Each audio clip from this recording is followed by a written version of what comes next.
Hi friends, welcome to Thoughts, Popups of the Brain. This is Vijendra. In this video, we will discuss little about the nature of thoughts.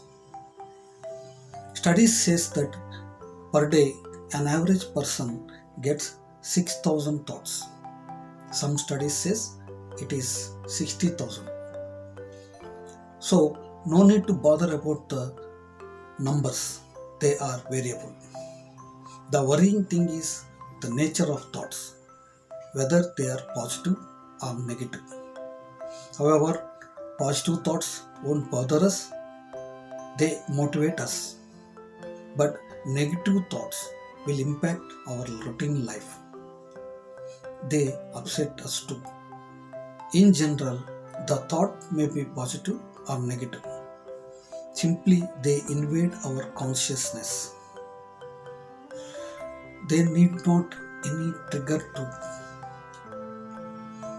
So, there are a lot of factors influence our thoughts, which we will discuss in our coming videos. Till then, keep watching, like, subscribe, comment and share. Till then, thank you. Wish you all the best.